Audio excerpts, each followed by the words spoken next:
Good evening, viewers. Hope you are all doing truly well and also are trying to stay truly safe. As True Wealth Online Health Channel is back today with our Vyakti and Wali in Diabetes series. As you all, quite a few of you know, True Wealth Online Health Channel is an initiative of True Wealth Integrative Healthcare, which provides integrative and personalized health and nutrition advice to guide patients and healthy individuals to overcome their health concerns and manage self-help to reach the ultimate goal of holistic health and happiness. True Wealth aims to separate science from hype by sharing authentic knowledge and wisdom from healthcare and nutrition stalwarts so you can make the right health and nutrition choices. After showcasing classic characters in this True Wealth series of personalities and peculiarities, that is Vyakti and Valli, impact on diabetes, Dr. Anil Bhoraskar now presents therapies that are effective in managing diabetes. Dr. Anil Bhoraskar, renowned diabetologist practicing at the coveted Raheja Hospital, Asian Heart Institute, and Asian Cancer Institute in Mumbai, India, in this episode talks about how nutrition and diet is important and needs to be personalized and must be integrated with the treatment advice from your diabetologist. True Wealth Nutrition and Healthcare Center emphasizes on personalized and integrative management of diseases and is therefore proud to bring you this episode of Diabetes Management with Nutrition and Diet with Dr. Anil Bhoraskar. Over to Dr. Anil Bhoraskar.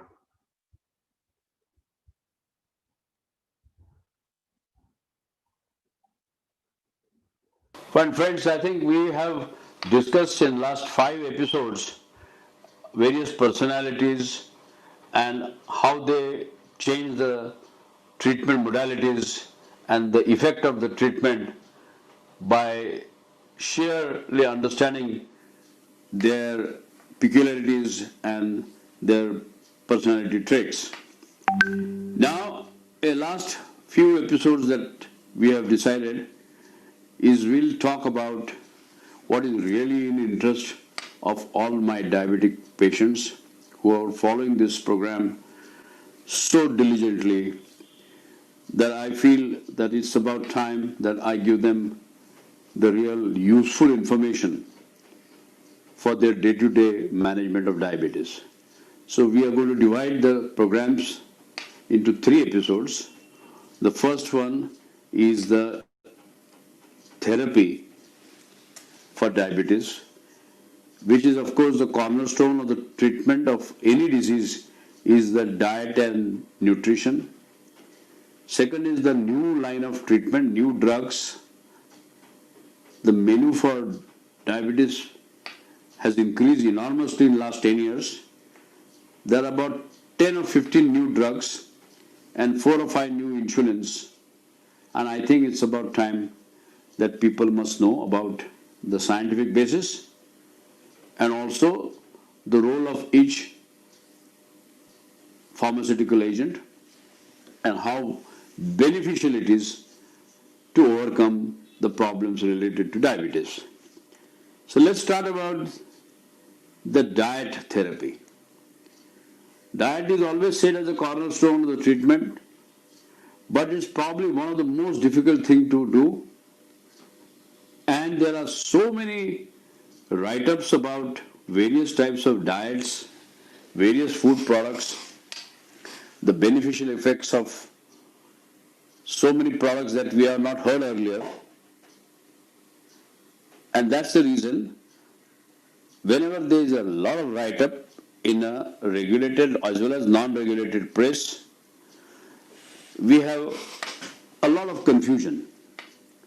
I need to tell you one thing, that there are extremely talented and well-read scholarly dietitians who have enormous study of the food and the food products and their effect on human body. But I personally feel that all this theory, what we understand from these high profile dietitians and their nutritional concepts, which make a lot of sense. And there is a lot of theory and a lot of science involved in many, many food products. But I think the patients ultimately would like to listen to a person who is the end user and who sees the effect of these dietary practices on a long term basis on human body, mind, soul, and actually see the effect of this diet in a clinical practice. So I'm not trying to say that dietitians are not to be taken seriously. They are on for all of us. Consult them from time to time, and we try to understand the intricacies of various nutritional products as well as factors.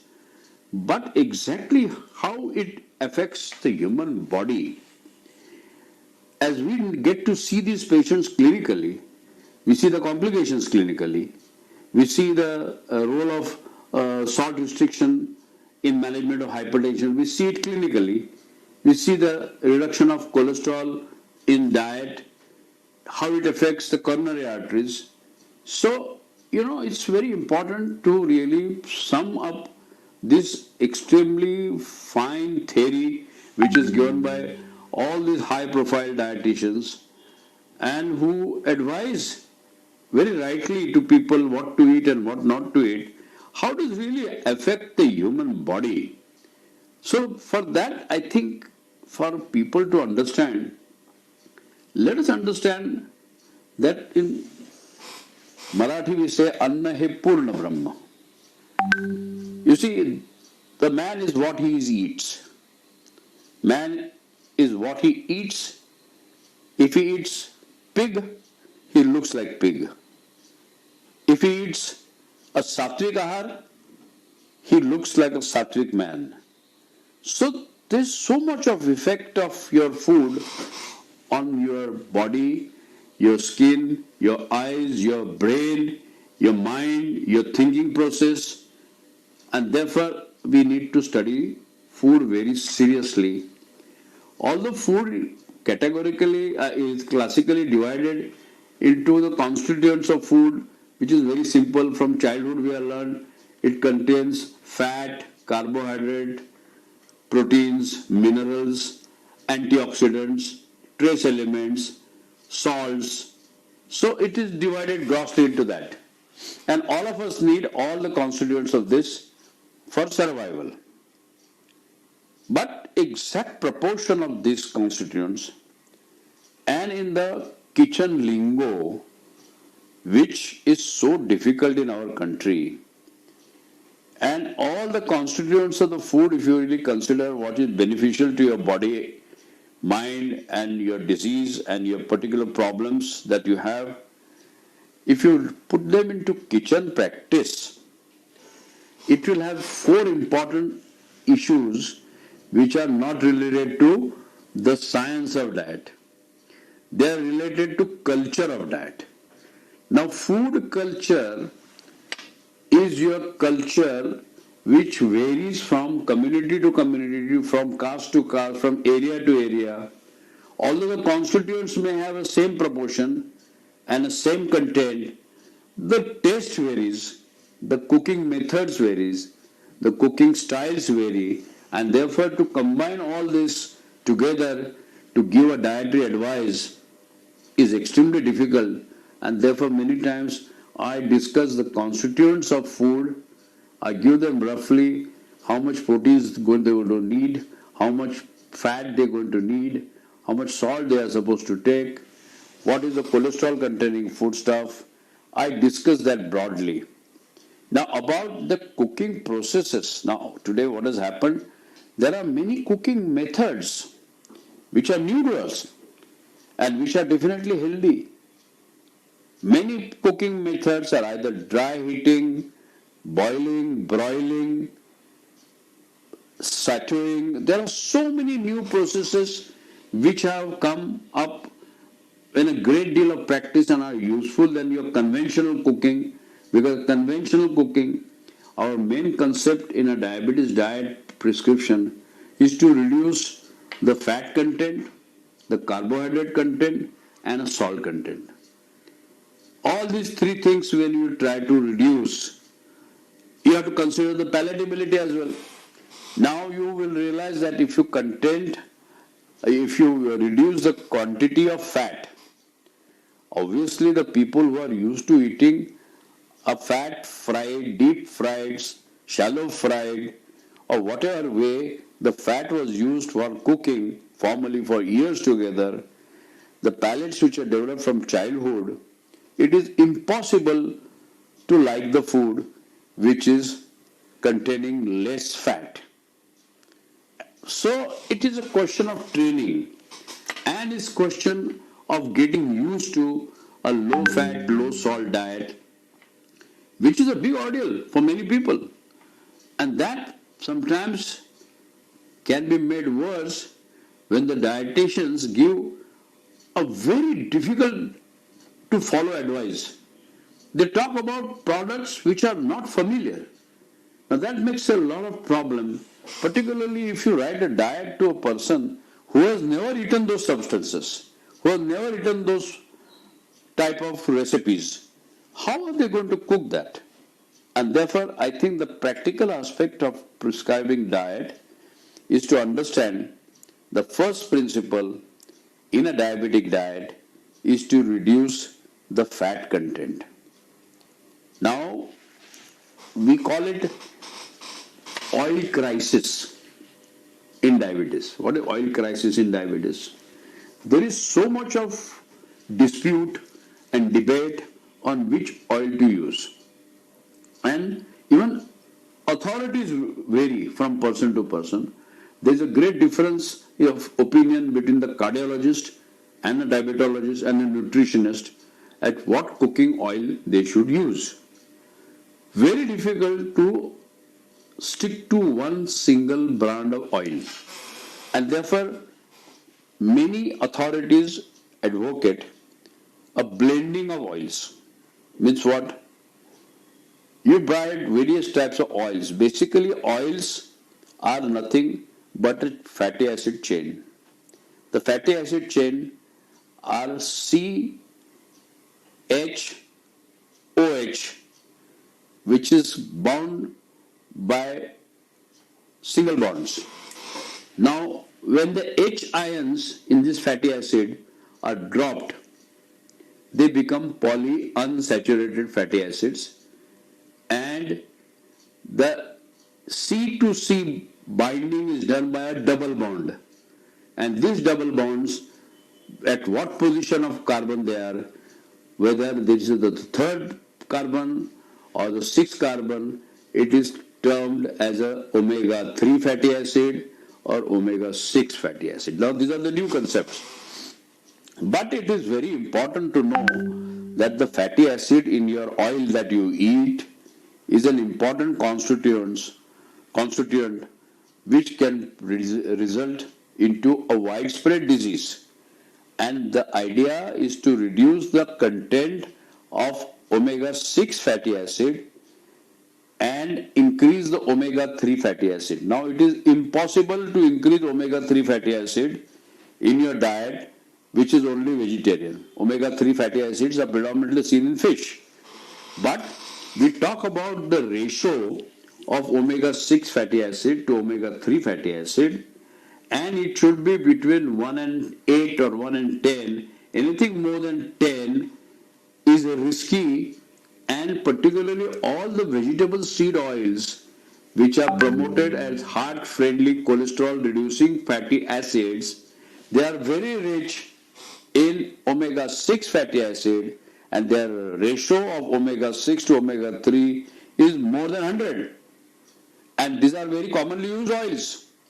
And therefore, in order to increase the palatability of the food, it is important to use the blends of oil. So what do? You use 1 teaspoonful of corn oil, 1 teaspoonful of rice bran oil, 1 teaspoonful of groundnut oil. Olive oil is normally not a constituent of Indian diet. All our recipes are at a high temperature. Olive oil, you cannot use it for boiling or frying because it has a low smoking point, and at 80 degrees or 85 degrees olive oil smokes, and a smoking oil is highly atherogenic and carcinogenic. Therefore, I do not recommend olive oil for our Indian cooking. You can use olive oil to garnish, you can use as a salad dressing, because olive oil is a monounsaturated fatty acid, like peanut oil, like groundnut, monounsaturated.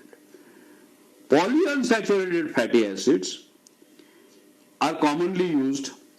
Unfortunately, what has happened, because the media as well as the promoting companies have popularized this oil so much that they gave a feeling to people that you can eat the polyunsaturated fatty acid, any amount.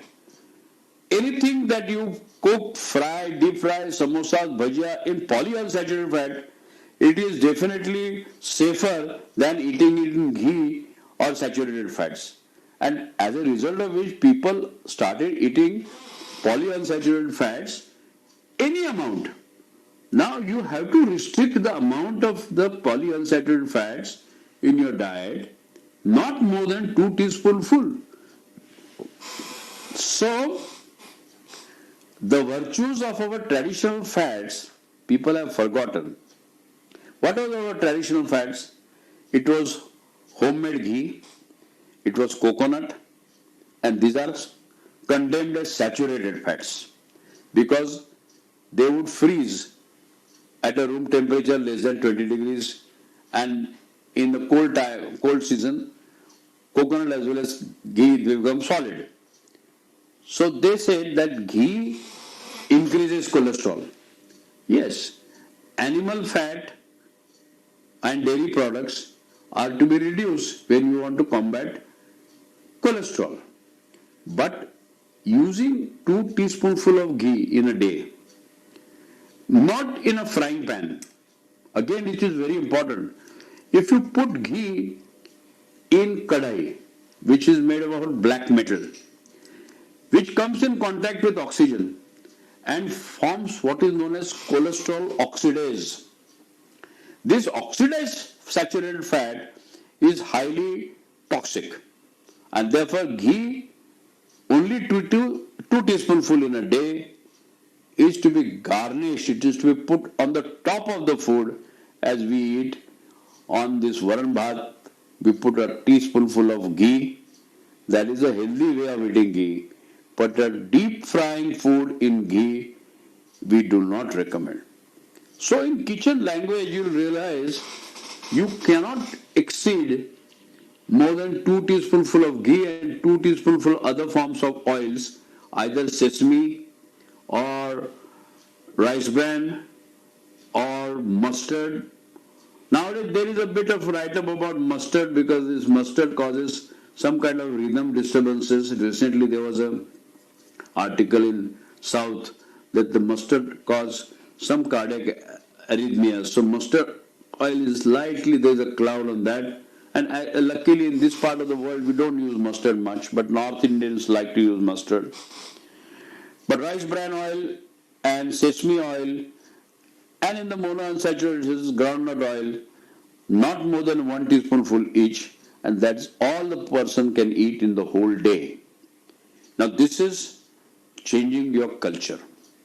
If you are not going to do deep frying, and if you are using cooking media which are not traditional, where you put a kadai and then put oil and then wait for the fodni and then put all the stuff in that and deep fry and keep on frying till the whole food is soaked in oil, and that gives a palatability. That has to be changed. People have to change the cooking processes, and there are about 10-15 different types of cooking methods, like microwave, like using a non-stick your utensils where you need less amount of oil. You use a spray of oils. You don't have to pour oil by tablespoonful and cause deep frying of food stuff. So this oil crisis can be resolved by changing your palate slightly and taking into account that the calorie forms are basically based on the fat content, because remember 1 gram of fat gives you 9 calories, while 1 gram of carbohydrate gives you 4 calories. So if you increase your fat intake, automatically your calories go up.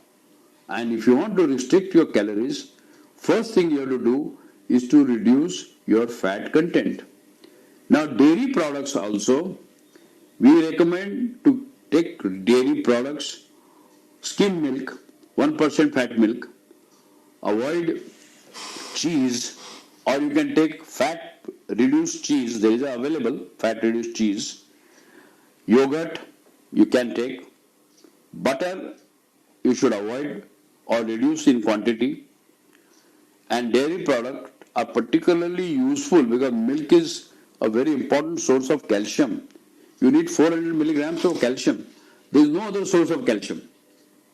So I am not there to condemn the entire dahi. Dahi yogurt is particularly very good. A freshly prepared dahi without much of cream is also needs to be added. But you have to consider that you can't exceed it beyond a certain amount of not more than quarter liter per day per head. So these are the main areas where I would like to focus attention. Now carbohydrates. Obviously, for a restriction of calories, you have to restrict the carbohydrates. Now basically Indians are carbocentric diets. Indians eat carbocentric diets. Now what is a carbocentric diet?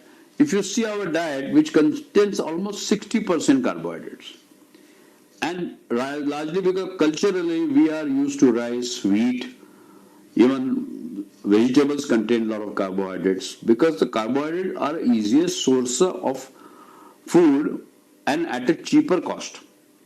Carbohydrates are cheap compared to proteins and fat.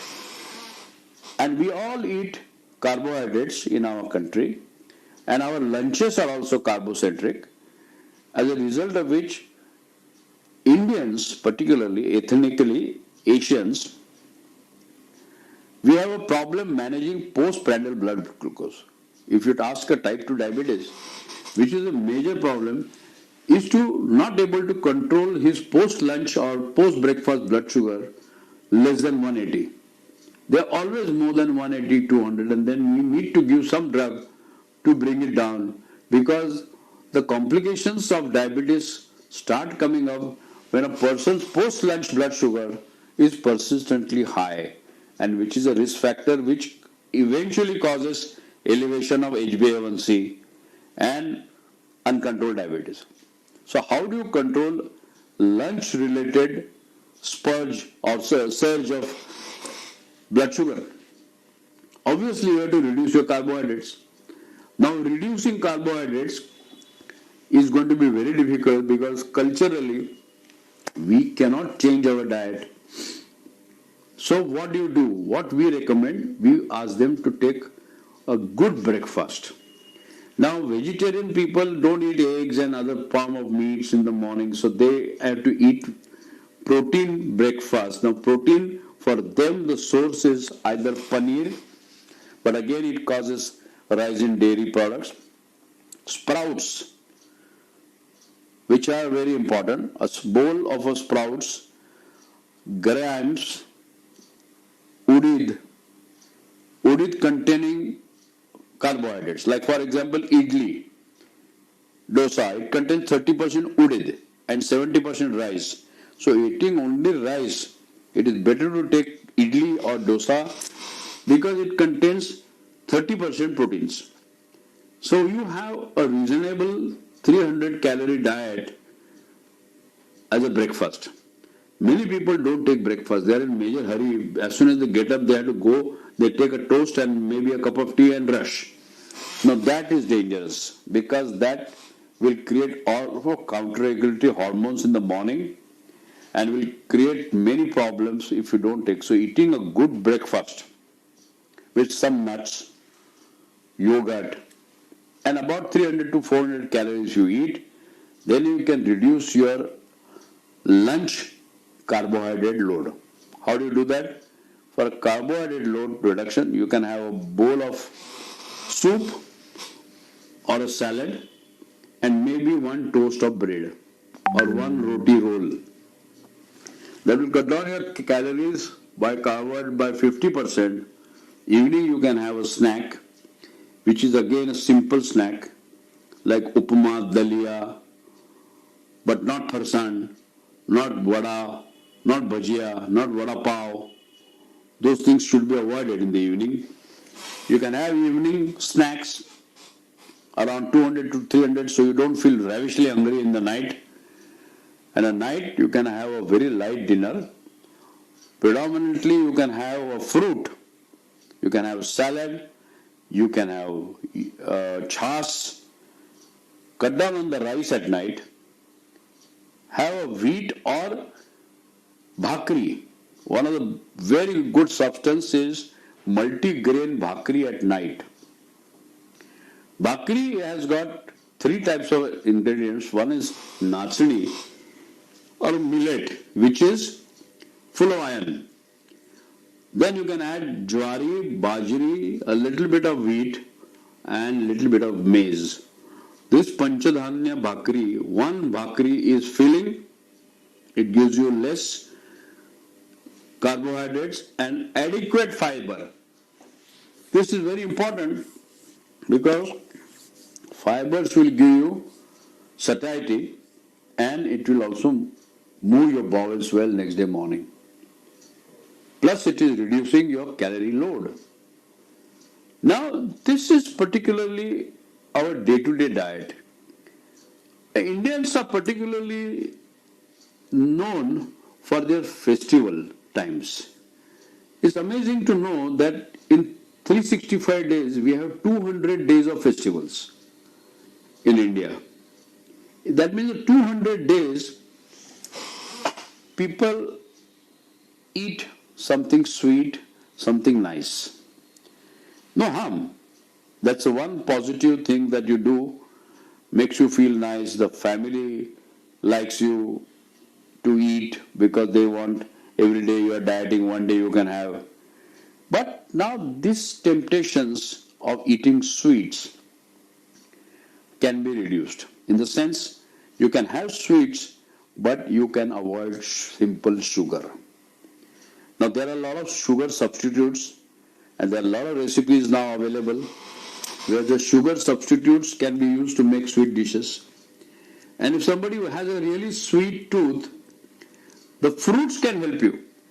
The fruits that you can eat are cherries, strawberries, then pear, peach, plums, apple, yellow banana.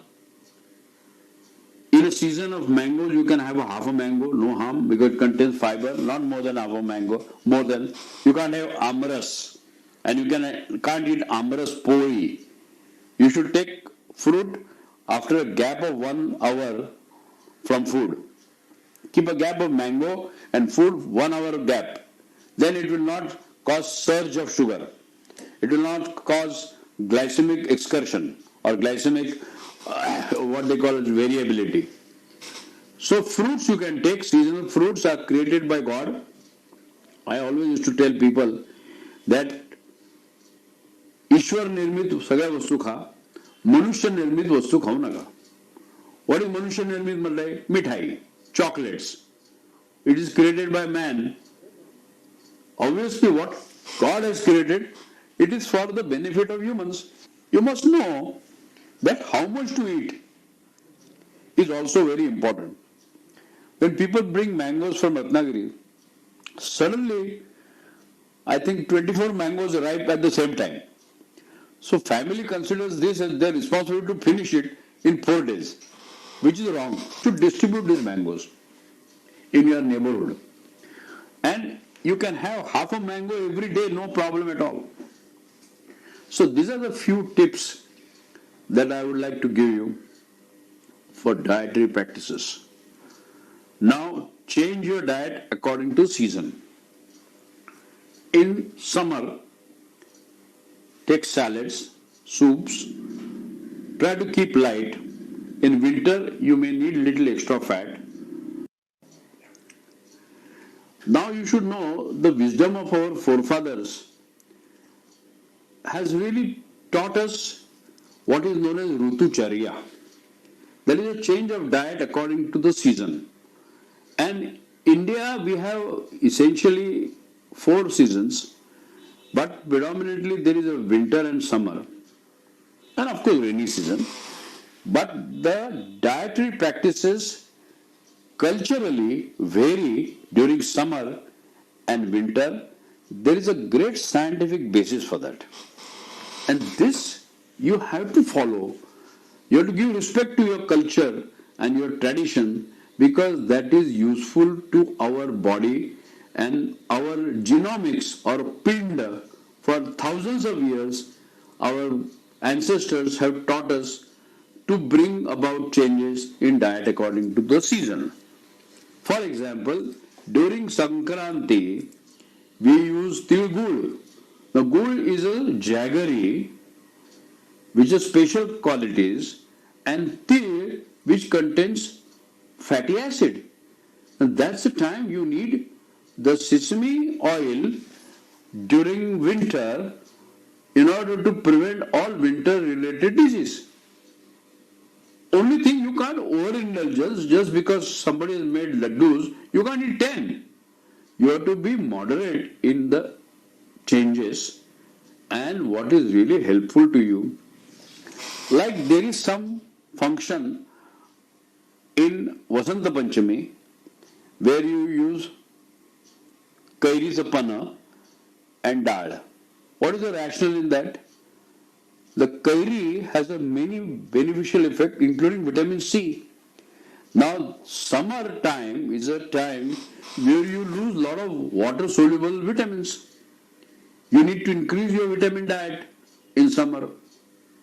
So this changes, you follow your cultural practices intelligently, not in a way where there is a obnoxious use of fat, like deep fried food and putting lots of oil in the diet in order to increase the palatability. That should be avoided. And a change of diet according to the season is definitely beneficial.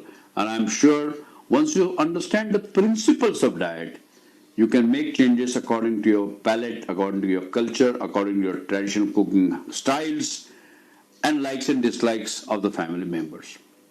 Thank you very much.